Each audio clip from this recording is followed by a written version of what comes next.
Membuktikan apakah media pembelajaran yang baru dapat meningkatkan prestasi belajar mahasiswa. Jika media lama menghasilkan prestasi hasil belajar rata-rata 70. Kemudian kita copy data yang sudah disiapkan ini. Langsung kita buka SPSS untuk kita analisis menggunakan uji statistik sample test.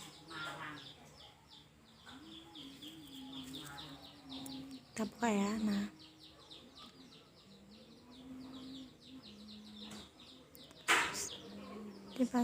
Dibuka di data view. Seperti biasanya kita ke variable view, namanya kita ganti menjadi prestasi. Terus yang desimalnya kita nolkan. Kemudian kita analyze. Klik compare mean, kemudian terus kita ke analyze, compare mean, kemudian ulas sampel test, kemudian dipindahkan ke samping kanan. Ini kan continue. Oke. Dari data ini kita dapat mengkopinya terus diintegrasikan ke Microsoft Word.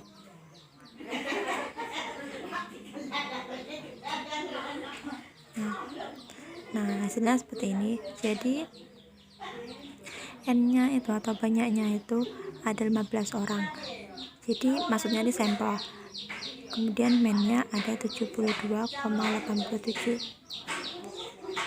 Selanjutnya yaitu one sample test.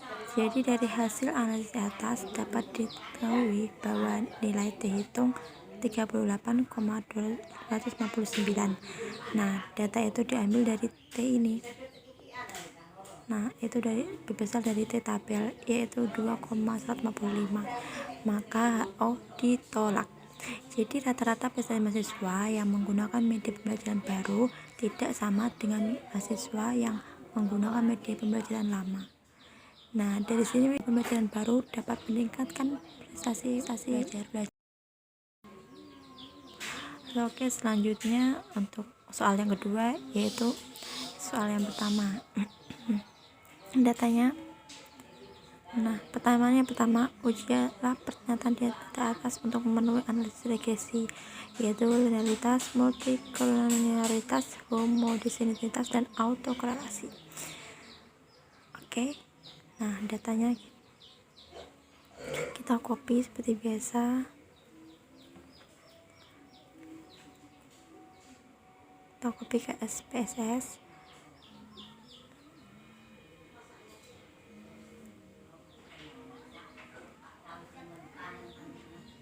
Seperti yang pertama tadi untuk mengatur namanya dan juga desimalnya. Yang pertama namanya kita ubah menjadi frekuensi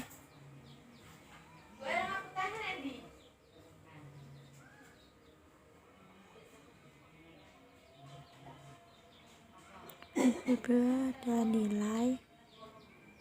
Terus yang ketiga prestasi. Sebenarnya kita nolkan ya.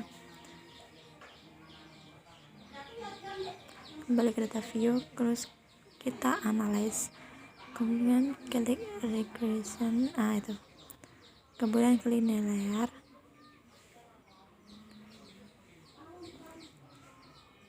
prestasi kita pindahkan ke dependent, kemudian frekuensi dan yang nilai kita pindahkan ke independent.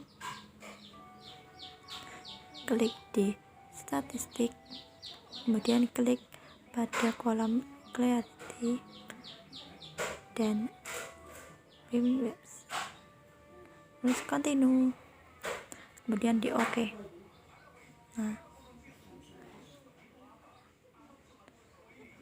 Hasil outputnya seperti ini. Ini merupakan output dari uji multikolonialitas. Kemudian kita pilih data output yang koefisien, kemudian kita copy, diintegrasikan di Word.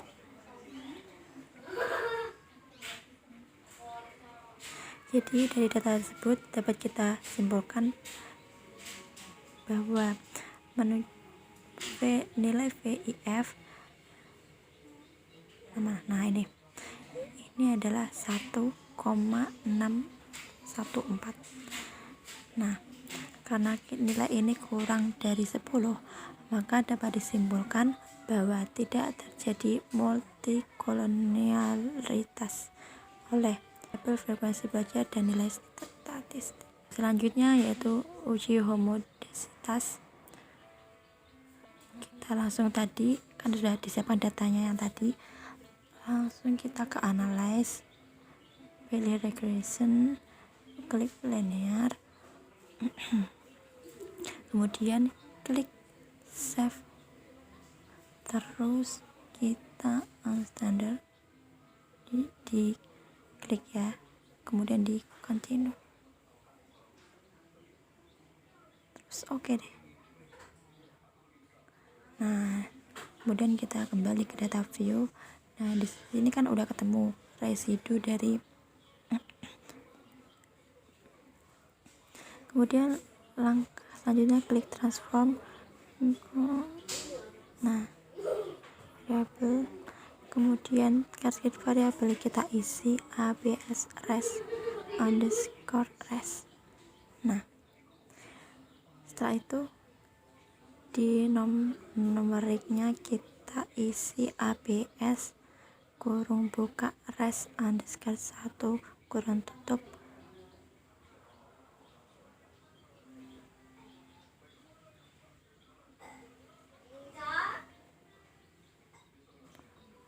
kemudian klik table dan tabel, kemudian klik absolute residu dibagi bagian tabelnya.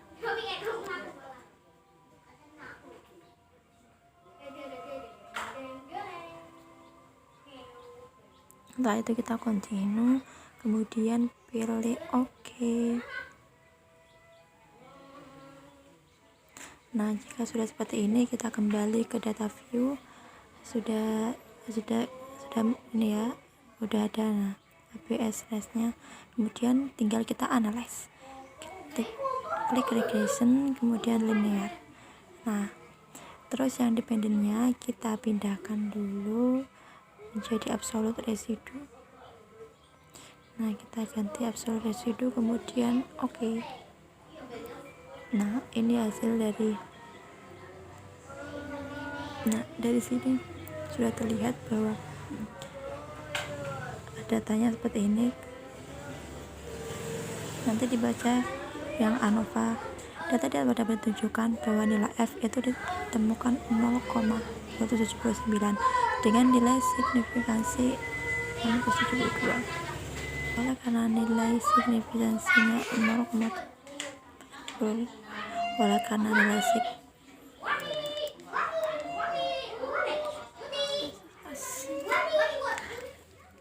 nah, dengan demikian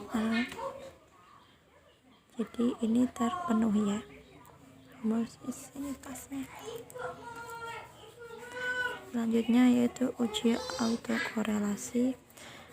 Nah, jadi di sini itu kita copy dulu datanya seperti biasa ya. Kita copy di bagian model summary yang ada. Presentasikan datanya di Microsoft Word. Jadi kriteria pengujiannya yaitu jika nilai Darwin-Wilson terletak antara 2 dan 4, maka tidak terjadi autokorelasi dan sebaliknya. Nah, berdasarkan analisis di atas menunjukkan bahwa nilai Darwin-Wilson nilai besar 2,404. Jadi dapat disimpulkan bahwa nilai Darwin-Wilson terletak di antara 2 dan 4. Maka tidak terjadi autokorelasi untuk mahasiswa atas frekuensi belajar dan nilai statistik. Nah, untuk selanjutnya untuk menjawab soal yang B, C, D menggunakan regresi linear. Nah, data yang tadi kita analyze, kemudian regression, kemudian klik linear. Nah, dependennya kita ubah menjadi prestasi. Terus kita statistik, klik confidence interval, terus deskriptif, selanjutnya klik continue, selanjutnya klik note ke Y dan Z pindahkan ke X, dan yang bawah ini diklik semua, kemudian continue dan oke. Nah, dari sini dapat kita interpretasikan datanya menggunakan Microsoft Word seperti tadi. Untuk regresi linear seperti itu. Baiklah, soal B ini adalah soal pengaruh signifikan antara X1 dan X2 dengan Y. Jadi data yang diambil adalah data output yang correlation. Nah, dari hasil interpretasinya menunjukkan bahwa ada pengaruh yang signifikan antara frekuensi belajar atau X1 dan nilai statistik atau X2 terhadap prestasi statistik mahasiswa atau Y. Nah,